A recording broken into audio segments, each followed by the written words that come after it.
In this conversation, I chat with Steve Walton, a senior research fellow at Trinity College, Bristol.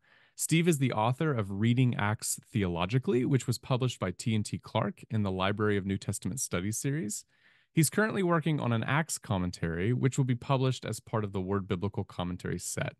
Now, Steve's commentary comes in 3 volumes, the first of which will be out in October of 2024. So mark your calendars. You'll definitely want to pick this up. Steve and I discuss a range of topics in this discussion, including the way Luke depicts early Christian ecclesiology and missions, visions and divine revelation, the Roman Empire, and what Luke can teach us about Paul. I hope you enjoy the conversation. Well, we are here with Steve Walton to talk about the wonderful book of Acts. Steve, thanks so much for being here today. It's a pleasure to be with you. Yeah. So you and I, in some ways, I guess, kind of go back a ways because when I was doing my PhD, you served, I can't remember, I think on one of the committees when I was upgrading or transferring from MTH or something like that. That's been a long time ago, but I don't know if you remember that. Yes, yeah, Yeah. yeah. And I was director of research, so I was overseeing the whole PhD program at London School of Theology in those days. Yeah, yeah. Man, that's been a while ago. And um I can't even remember when that was. You know, when I was working on my PhD, I look back and that was just such a blur. Because I don't think I slept much. But yeah, and then we've seen each other. I think we were just talking about this probably most recently at a Tyndale conference. I think it was when I was Yeah, in Cambridge, yeah, 2021. I don't remember. But yeah. anyway, That sounds right. Yeah, yeah. So, hey, let's just start yeah. off. Tell us a little bit about yourself, education, background, all that stuff. Sure. My present job is I'm senior research fellow in New Testament at Trinity College, Bristol, which is an Anglican theological college, and I work mainly with the doctoral students in the program. So that that means I'm not actually physically at Trinity very much. Um, I I'm married to Ali, who is a pastor in the Church of England, and we have a dog called Flora, who is a border terrier and keeps us entertained. But I did my theology at Cambridge when I was training to be ordained in the Church of England, and then later did a PhD at Sheffield with Andrew Lincoln and then Lovedale Alexander as my supervisors. Um, and I've taught at um, St John's College, Nottingham, London School of Theology, St Mary's University, Twickenham, and now Trinity, and done bits of part-time teaching elsewhere too. Fabulous. Yeah, that's great. So you're working currently on the Word Biblical Commentary volume on Acts, and actually, it's 3 volumes, right? Yes, yes, you'll see the first volume this October on Acts 1 to 9. It ended up being rather longer than I'd hoped it would. So it's going to be 3 volumes rather than two. Yeah. And Um, how many words does that come out to? Do you have a ballpark like total? each volume's about 300,000. Oh, So okay. slightly under a million words in total. Goodness, that's a lot. So tell me a little bit about that. And I might pick your brain a little bit about your writing habits and stuff at the end, but like what's the experience been just in writing this commentary? And I love and everybody loves the Word Biblical Commentary series. It's just fabulous. And so what was it like, or what is it like wading through Acts in such meticulous detail and then putting it on paper? What's that experience been like? Generally, very, very exciting. I don't think there's a day when I sit down to write when I don't think, gosh, this is a privilege to do this. Yeah. My friend John Goldingay once said to me that he writes commentaries for himself. And if they're useful to other people, that's nice. And That's I, good. I do understand that because my own understanding of the book has grown and grown and grown Mm. as I've worked on it, and that's been exciting. But I try never to lose the sight of the fact that I'm doing this for the church and the academy, and trying to feed both sets of people in Mhm. the work I'm doing. So the explanation section, which is the last section of each paragraph of Acts, is I'm writing with my wife in mind as a preacher. And when I talk to students and to ministers who use the series, I say to them, the first place to go on a passage is the explanation section, because that's where you get the big picture of what's going on in the passage. And then you can go back and look into the detail. But otherwise, there's real danger you'll drown in the detail in the earlier part. So writing it has been an exciting experience, just because I've grown and learned from it. Mm-hmm. What sorts of things have been surprising in your research? Has there been anything that you've had to change your mind on? Uh, Anything that you didn't expect? I There were things that took me by surprise. One was the pervasiveness of Isaiah 49:6. It gets used, as you'll know, in Luke's Gospel, in Simeon's hymn that us Anglicans know as the Nunc Dimittis, where he talks about light to the Gentiles and glory to your people Israel as those two things that are going on. And that's a clear echo of Isaiah 49:6. You get the phrase the end of the earth in Acts 1:8, which is straight out of Isaiah 49:6. And then you get the direct quote of Isaiah 49:6 in Acts 13:47 in Pisidian Antioch, when Paul and Barnabas use it to explain why they're turning to Gentiles. And Isaiah 49:6 is part of one of the servant songs of Isaiah, which is painting a picture of what Israel's role is meant to be as God's servant. And it gets picked, the servant songs, of course, get picked up lots in the Gospels. Mm-hmm. And Jesus is identified as the servant. But in Acts, it's the church corporately that's there to act as the servant of God. And I don't think I'd ever put those three uses of Isaiah 49:6 together and realized how significant they are for understanding the church. Yeah, that's fascinating, because in the servant songs, the servant is clearly Israel, but you also get this idea in Isaiah that the servant will rescue Israel, and then it's a pretty easy jump to apply that to the Messiah, Philippians 2, and the writings of Paul. And then so I guess it would make sense that the servant would take on a corporate aspect yet again in the New Testament with the people of God, with the church, given our union with Christ and that sort of thing too. So that's the sort of thing you're talking about there, I guess. Yeah. Yes, very much so. Yeah. No, that's fascinating. So well, let's talk about the church. I mean, when I think of the book of Acts, I typically think of two things. I think of the growth of the church, which that makes sense. And then I think of miracles for, the Holy Spirit and something like that. And or supernatural stuff, I guess you could say. But and so I'm I don't know. I guess these days I'm super interested in ecclesiology. And I think it's just because of my own journey. I don't know if we've talked since I've mentioned this, or since this has happened, but I used to be a Baptist minister, but I'm now Anglican. So right. Okay. I've jumped over to where you are.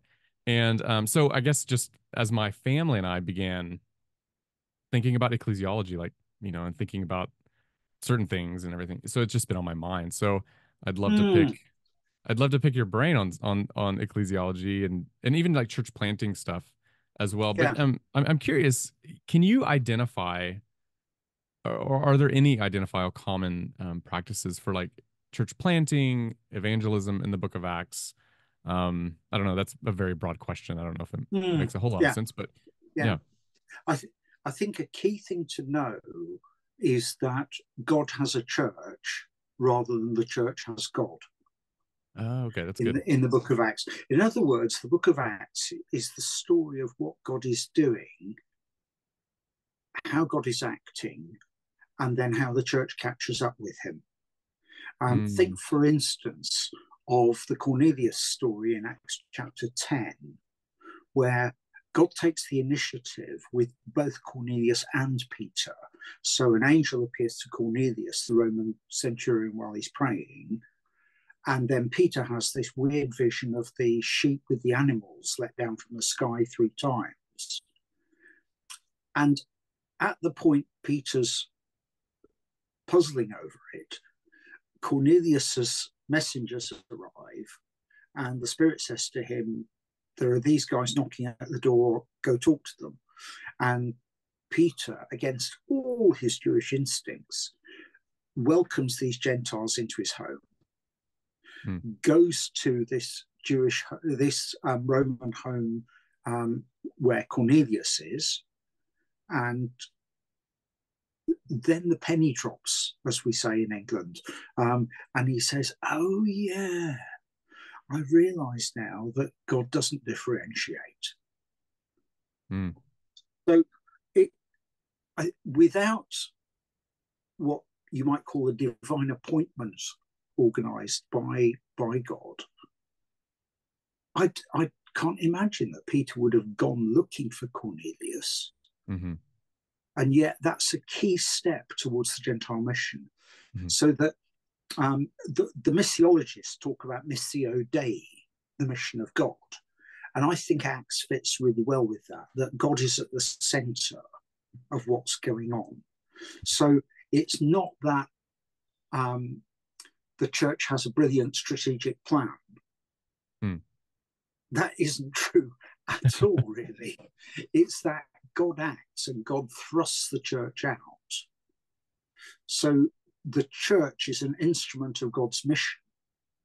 The South African missiologist David Bosch puts it this way. He says, there is church because there is mission, not vice versa.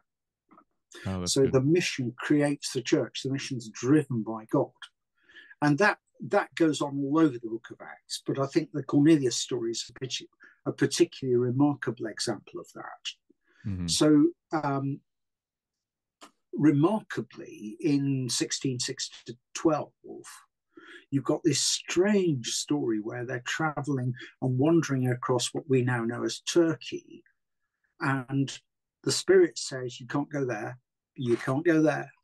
And they end up at Alexandria Troas on the west coast of Turkey, scratching their heads and just not sure what God's doing. And then Paul has this night vision of the man of Macedonia saying, come over and help us.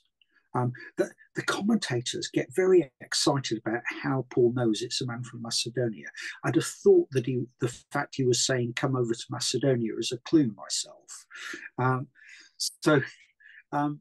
And that then takes them across the Aegean to Neapolis, the port of Philippi, and then Philippi itself, where they end up in jail. So this is one of the very, very few cases that there's absolutely specific divine guidance to a place, and yet they end up in some of the deepest trouble that they end up anywhere in Acts, which is really striking. And maybe it had to be that way to get them to the right place at the right time. But then in Philippi, when they're there, they then take responsibility. They go find a prayer place by the river, and God opens Lydia's heart. And there's a new believing community established in Lydia's home as a result of them being willing to go looking, but it needed God's action with Lydia to open her heart to respond to the gospel.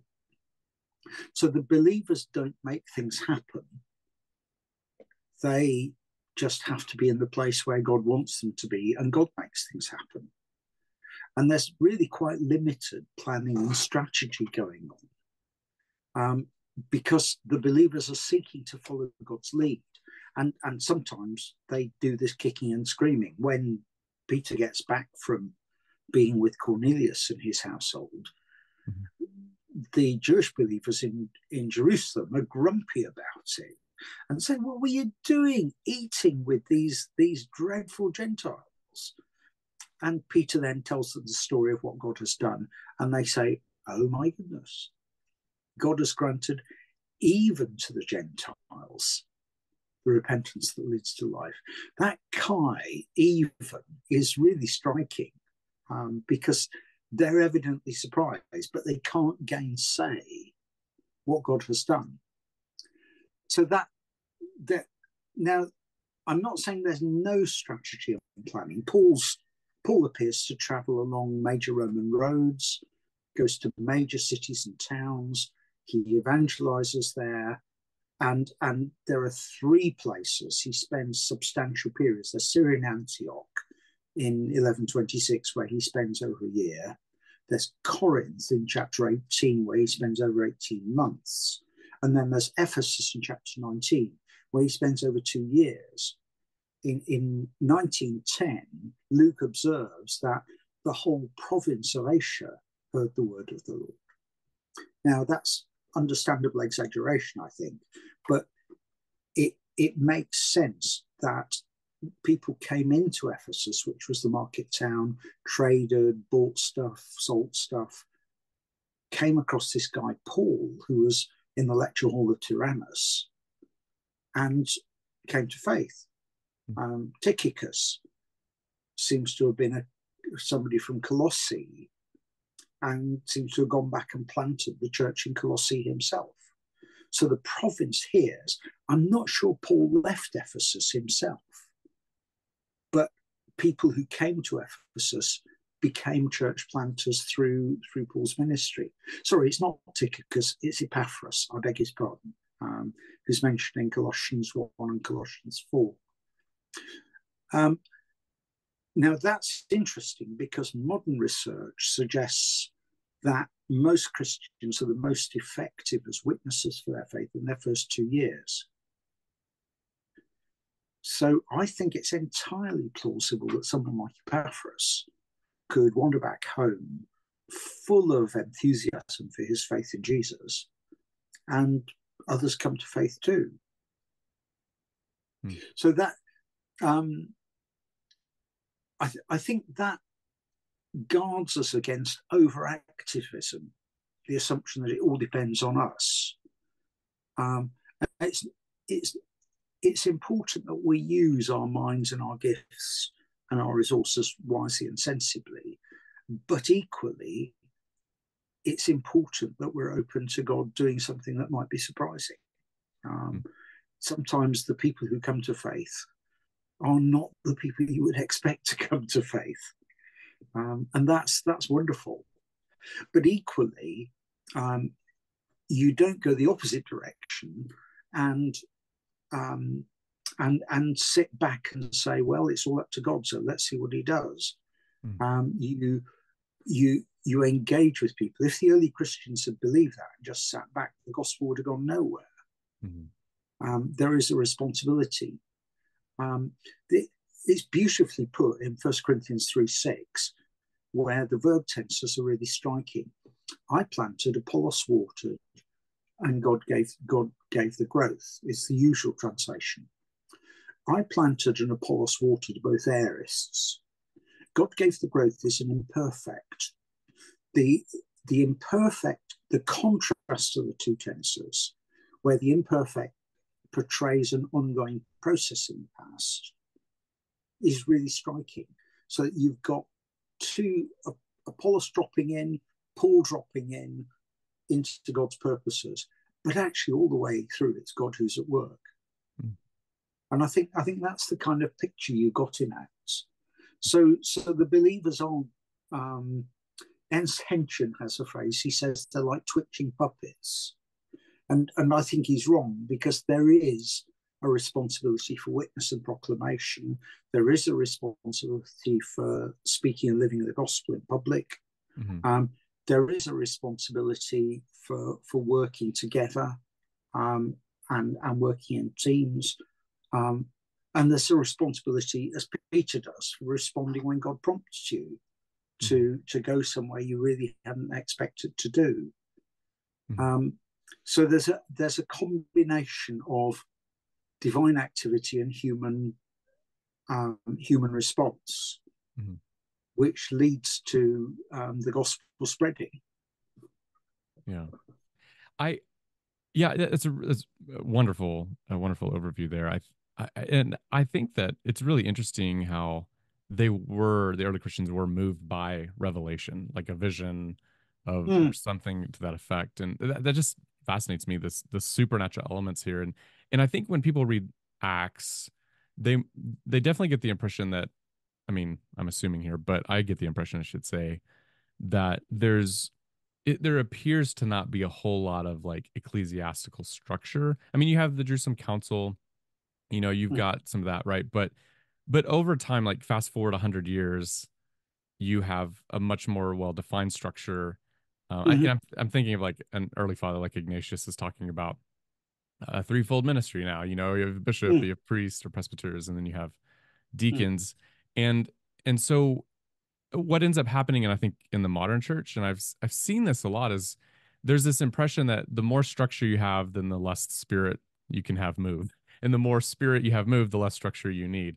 How do we in today's church, if you want to bridge to the modern world here for a moment, like how do we make sense of this? Should we go back to the primitive church and just say, we don't need structure at all, or is there a way to have structure and still hear the voice of God and be surprised yet again? I've just read a really interesting book by Nigel Williams called Cultural Christians in the First Century. It's just come out from Zonda and it's extremely good. And what she's doing as a classical scholar, she's a Roman historian by trade, is looking at the cultural sins that early Christians committed or were in danger of committing. And she notices particularly the way that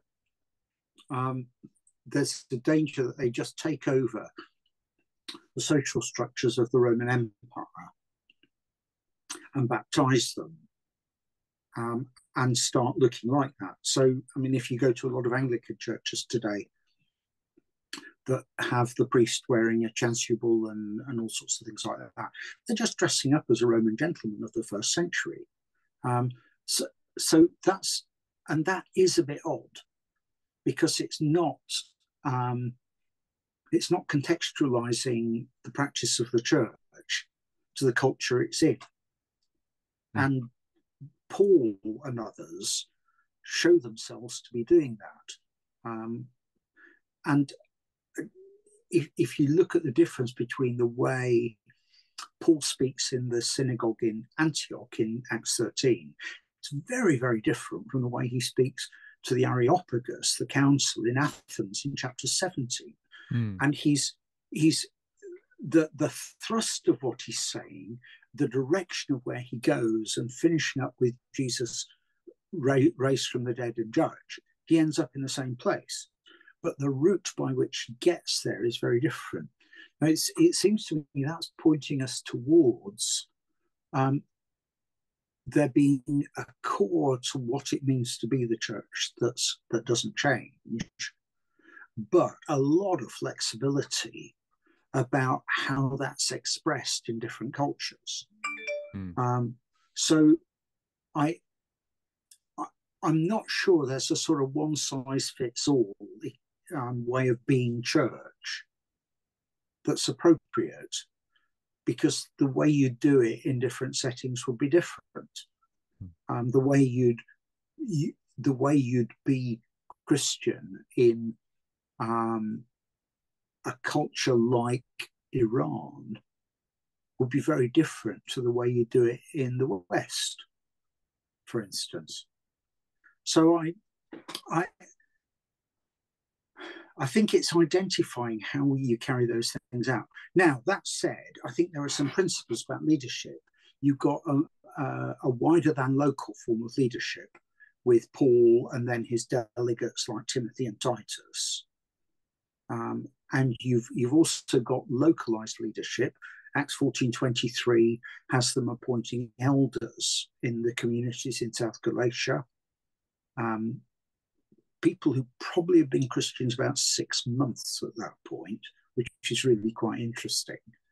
And you have people appointed to specific tasks.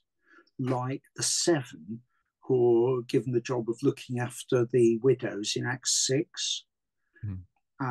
You get short-term roles that people have, or you get somebody like Paul, who is a committed lifetime traveling missionary.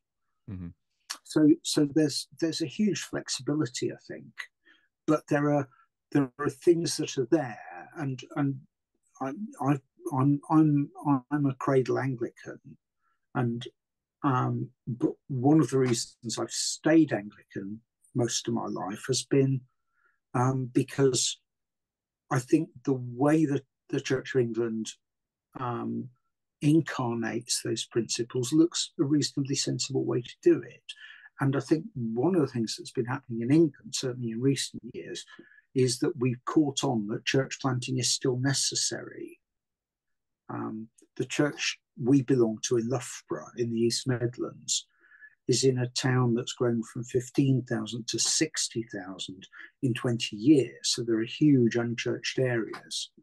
So we came here because Ali, my wife, was hired to pastor the main congregations to free up Michael, our rector, and others to plant churches in these new areas. So we've got one planted, another one on the go, and I hope for a third one in the next year or two. So that seems to me to be using the flexibility that Acts encourages us to have, and not being tied down to say, oh, well, we've always done it this way. Actually, we've probably only done it this way for 50 years. Yeah, that's good.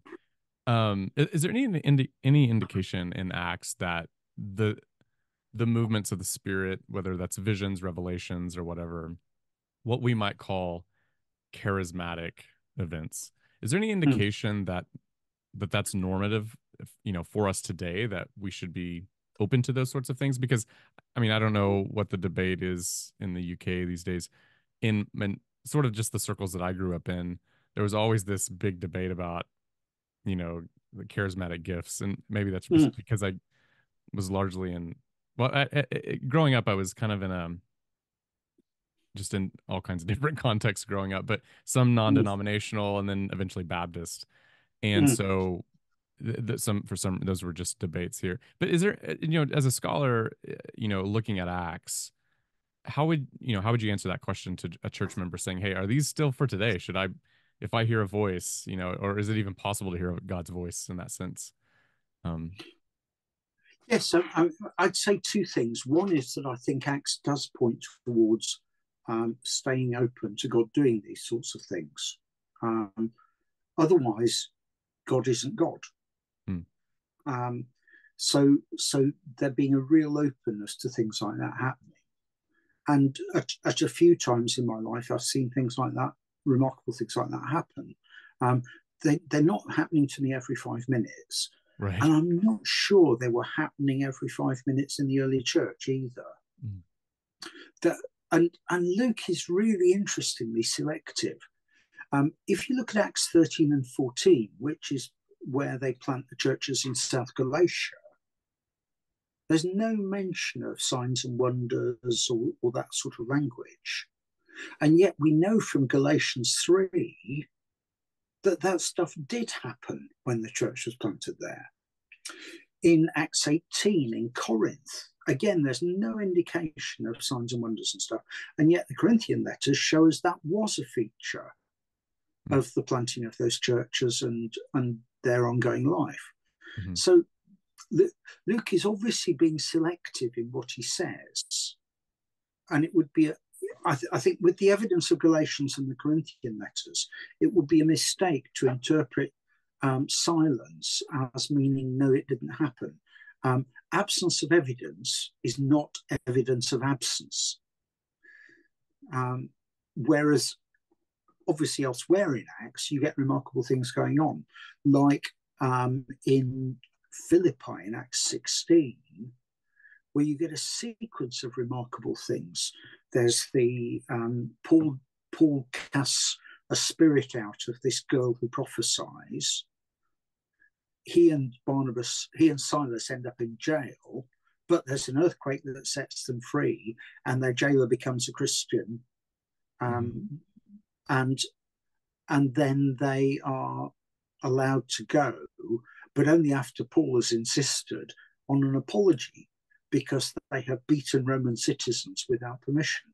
So there's that kind of remarkable sequence of things goes on, and that seems to be the case.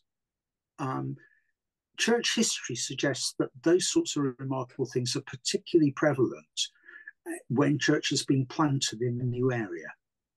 And I enjoyed reading Craig Keener's Little Miracles Today book, in which he has meticulously documented evidence of variations in God's usual way of working, in healing or deliverance or things like that. And Craig, being the scholar he is, they are meticulously documented. So that's my second thing, is that the evidence of the modern church seems to be these things haven't gone away, but they do still happen. Yeah, no, that's good. I agree with that. Yeah, that would be my view as well. So before, I have some Paul questions, but before we get into that, I want to ask you a little bit about empire. I mean, I think you mentioned Rome a moment ago. So the New Testament and empire studies, that's continues to be a point of discussion. How might Luke Acts contribute to that discussion? What does it have to say? Yeah, I wrote an essay about this, 25 years ago, and it's probably the piece I've written that's been most cited. And what I do is map different ways that people have talked about this. But to cut to the chase, and actually, if I may interrupt real quick, just for those listeners who may not be familiar with empire studies and stuff, so could you kind of give us a very brief kind of overview of what's being Sure. debated? Okay. Yep. There was a school of thought at one time that Acts was written as Paul's defense brief for his trial, so that it's defending the Christian church to the Roman authorities. The trouble is there's so much that's irrelevant to that it's really hard to make it fit. Another possibility, flipping that the other way, was that it was a defense of the Roman Empire to the church, showing that the Roman Empire was happy with the church. Gallio in Corinth says there's no case to answer. The trials later on in Acts, in 2022, 26, Paul could have been let free if he hadn't appealed to Caesar.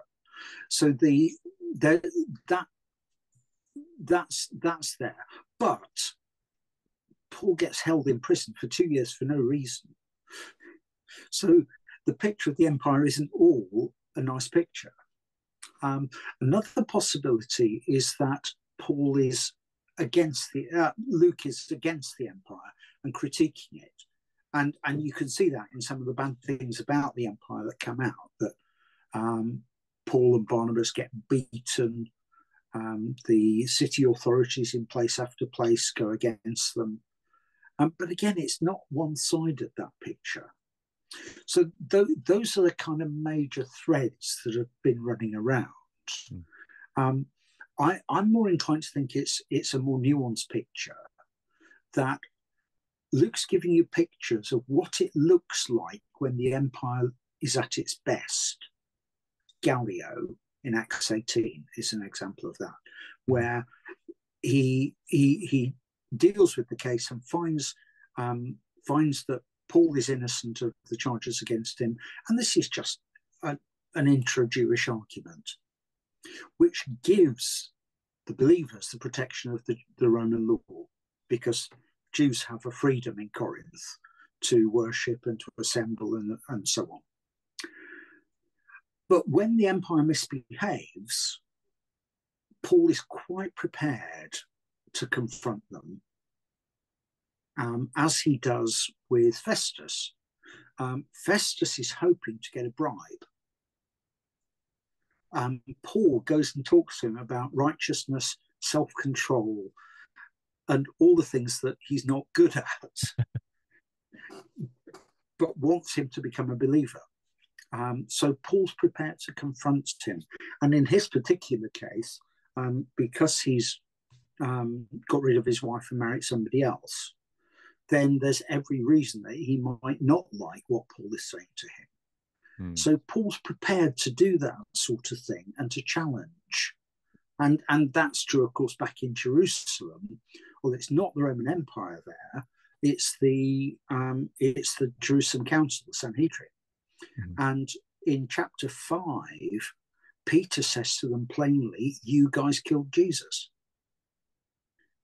And God raised him from the dead. But he places the responsibility squarely on them, because not too long before, that was what they'd done.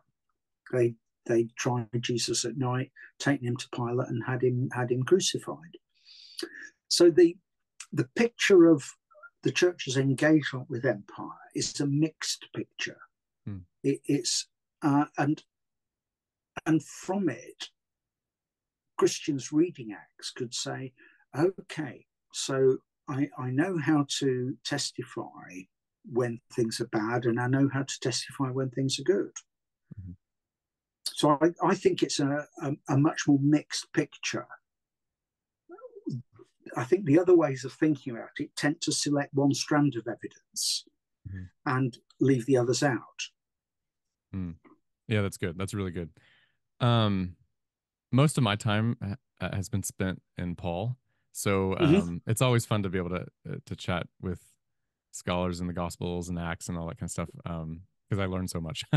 Because I probably need to read more about Jesus in the Gospels than I do.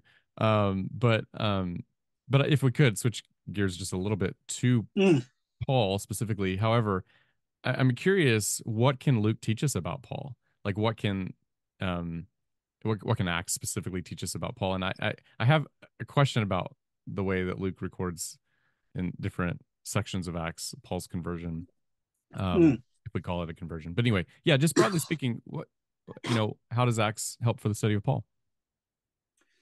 There's information in Acts about Paul that we don't have from his letters. We learn from Acts that he was educated under Gamaliel, for instance, and Paul himself doesn't mention that. He does mention that he's a Pharisee in Philippians. In both sources, we discover that he persecuted Christians. Galatians 1 talks about that. And of course, Acts 8 talks about him doing that before he meets Jesus on the Damascus Road. He may have been on the Supreme Sanhedrin. He talks in Acts 26:10 about casting his vote against the Christians, which may put him there. And that would also mean he was married. And yeah, that's interesting. And that would be a really interesting piece of background to the stuff in 1 Corinthians 7, where he's talking about how you handle a situation. And he particularly talks about the situation of a believer whose spouse will stay with them, even though they're not a believer, and a believer whose spouse leaves them because they're a believer. And I wonder if that's his experience coming through there. I wonder if his wife dumped him when he became a follower of Jesus. I remember Tom Wright saying, or being asked, hey, if there's one thing you could ask Paul, what would you ask him? And he said, I would ask him, what happened to your wife? And that was a really good question, I think. And it sounds like that's something that there's something there. Yeah. Yeah. So I think you've got two portraits that are complementary. And it's not that Paul's own letters are more objective, because gosh, this is Paul himself, and you only have to read Galatians and there's steam coming off the page as he's talking about his opponents. So this is not kind of nice, objective, calm reflection. Right. It's a bit more like that in something like Philippians, which is probably Paul's happiest letter. But it, in the case of Luke, you're getting an outside view on him. So you're getting a bit of a picture of what he's like from somebody who I'm inclined to think was someone who travelled with him, at least for some of the time, because I think the we character that shows up in Acts 16 and onwards indicates the author's present at those events, and that therefore probably indicates that for a lot of the second half of Acts, it's Paul's own telling of the stories that stand behind what Luke tells us. So feel free to get into the weeds if you want to, or keep it as general as you want to here. But I do have a question about the way that Luke reports Paul's conversion. Again, using the word conversion here very loosely. But so in Acts 9, 20, in chapter 22, 26, they're different. There's different retellings. Some have noticed a slight contradiction a little in some of that. How do you reconcile? Well, first of all, what, maybe share a little bit about what some of the differences are there, because it's a group experience that Paul has with other people, and he might hear one thing, they don't hear anything, and then the story's kind of flipped in another section of Acts. And so, how do you reconcile that? And what's Luke doing there? Well, there's a strong common core to the three accounts. Saul persecutes followers of Jesus. The high priest authorizes him to seek and arrest believers. He travels to Damascus. Close to Damascus, there's a bright light shines on him. He hears Jesus speak. Jesus tells Saul he's persecuting Jesus. Saul gets instructions. He can't see, although that's not there in 26. Ananias meets Saul after the Lord visits Ananias, again, absence in 26. And Saul proclaims Jesus in Damascus and then in Jerusalem. And those are common features across the tellings. However, there are also distinctive things in each of the three tellings. In Acts 9, we hear the conversation between the Lord and Ananias, and we don't hear it in 22. We hear in Acts 9 about a Jewish conspiracy to kill Saul, who then escapes through the wall. And the other two stories don't tell us that, although we get interesting corroboration in 2 Corinthians of that. The journey to Tarsus in Acts 9:31 is distinctive of chapter 9. In Acts 22, the study under Gamaliel is distinctive. Paul makes a big deal in 22:12 of Ananias being a devout Jew, which makes sense because he's addressing a hostile crowd in the temple. So he's going to want to do that there. But in 22, the encounter with Ananias is told from Paul's perspective, whereas in 9, Luke's telling us it actually from Ananias's perspective at that point. In 26, Paul casting his vote against believers is there.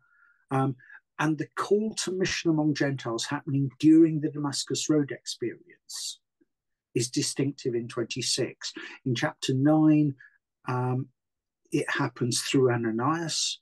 In chapter 22, Saul talks about a vision he has in the temple of the Lord saying, go to the Gentiles. Now, the Swiss scholar Daniel Marjahar looks at these and says, the key thing to ask is about audience.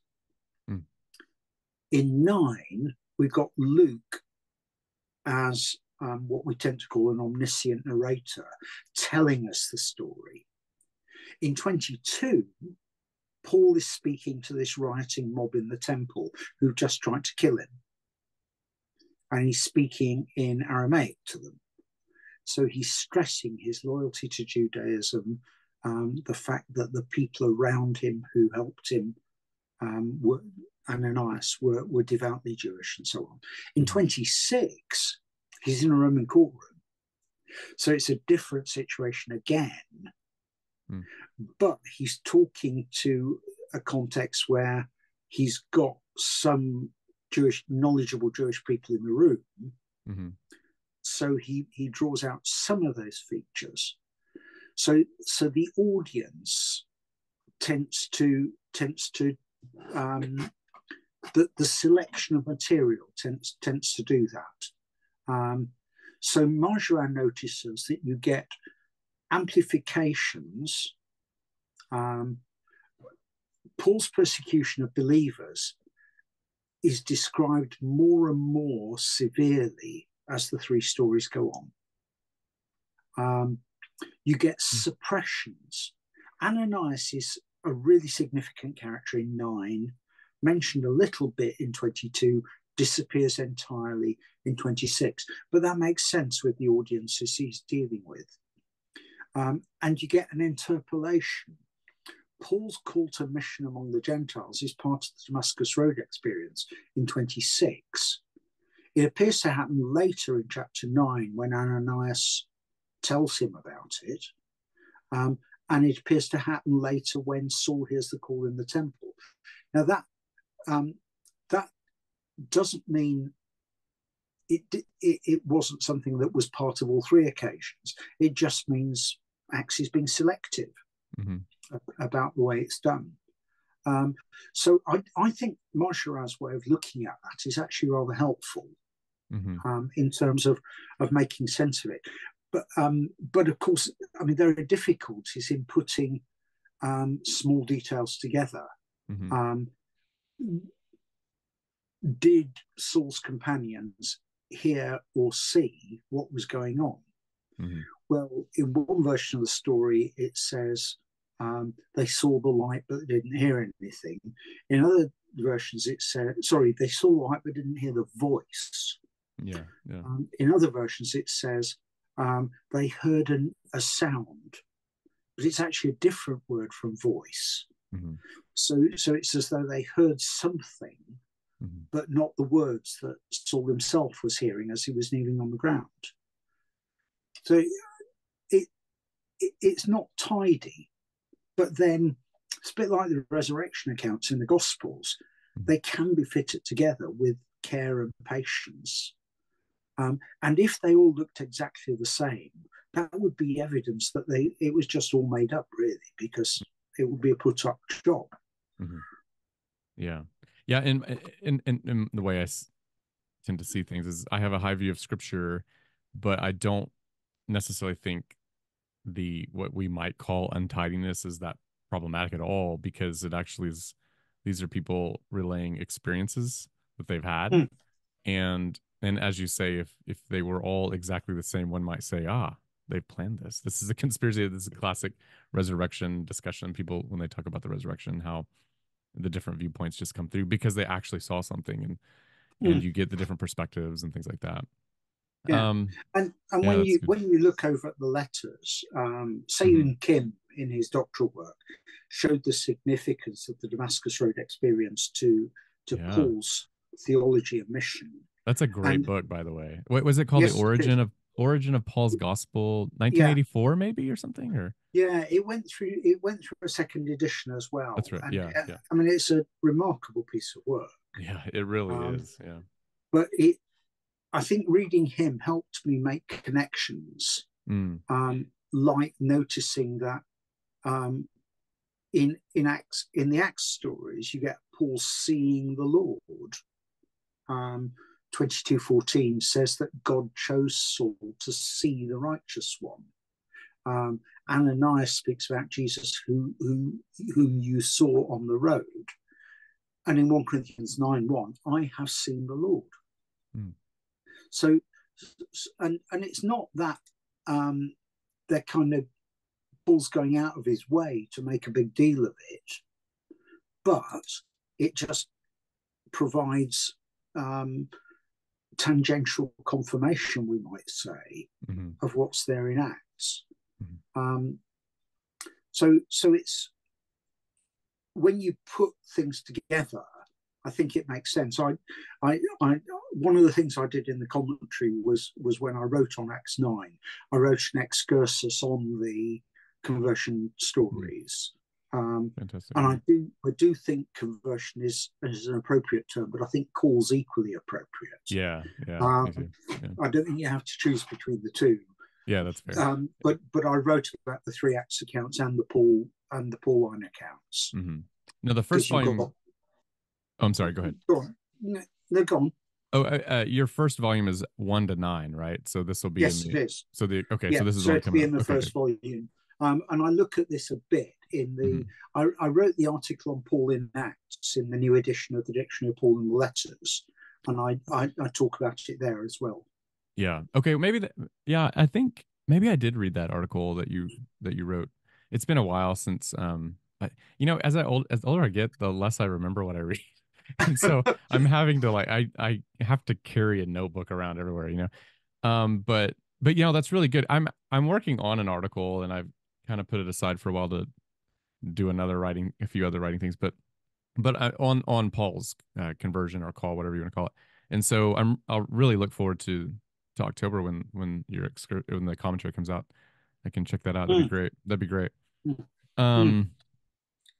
Okay, yeah. So as we wrap up here, this is just a question I've grown accustomed to asking scholars, and just because I'm trying to find my own sort of rhythm in writing, and trying, so I'm very curious, always super curious in other people's writing habits. Like, so what do you find helpful when you write? Like, what time of day? How often do you write? Do you write in spurts, or just are you one of those who can sit down for 10 minutes and go do something else and come back? Or it depends a bit on what I'm doing.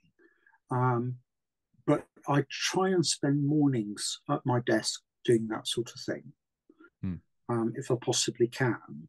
And occasionally evenings. I'm not an afternoon person.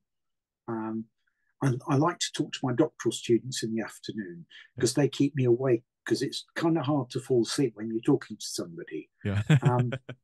Yeah. So I think it's partly about how my my kind of biorhythms work, and knowing when I'm on my best.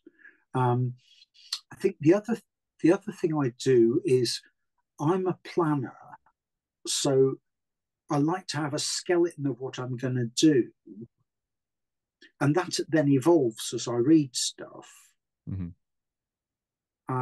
And the beauty of I use the outlining feature in Microsoft Word quite a bit, and the beauty of that is you can move things around quite easily when you've got an idea. So if I'm writing an article, I think the article on Pauline Acts for the Dictionary of Pauline Letters, I did a draft and then threw it in the bin because I didn't think it was any good.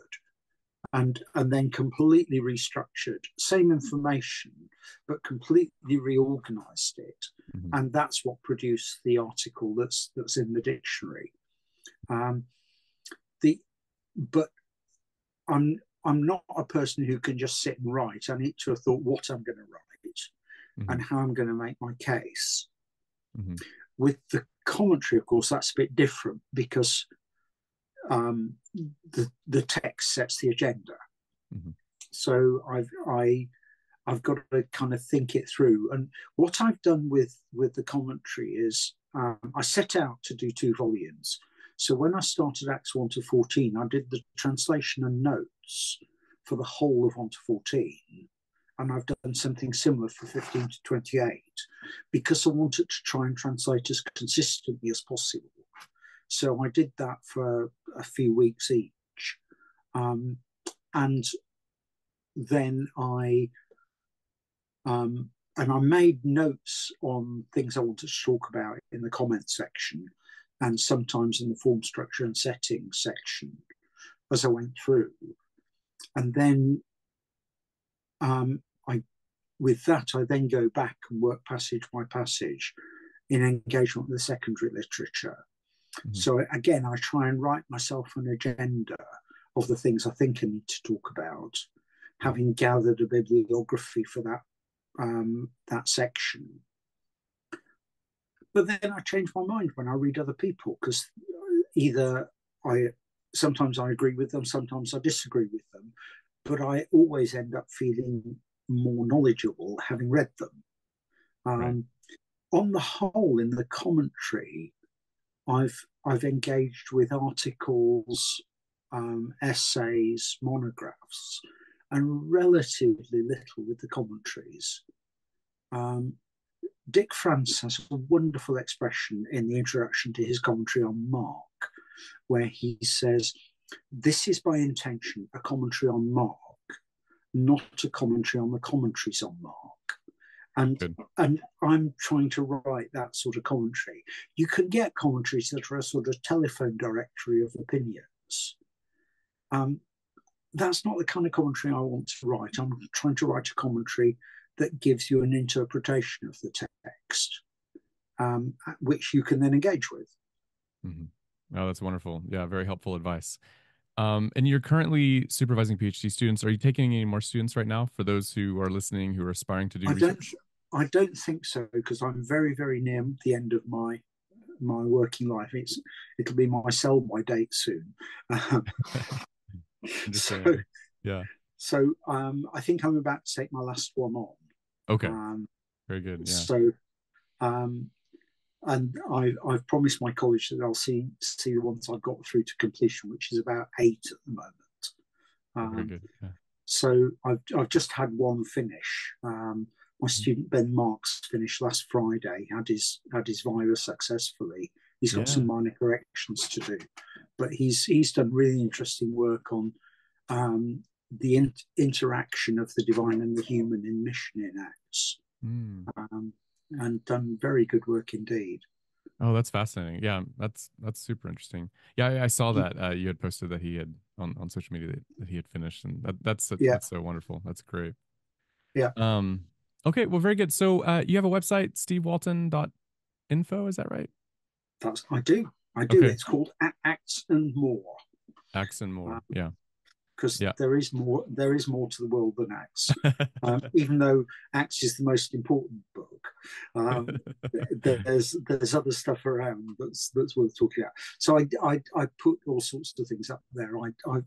I've made some of my essays available, particularly the one about surveying the different views of the Roman Empire in Luke Acts.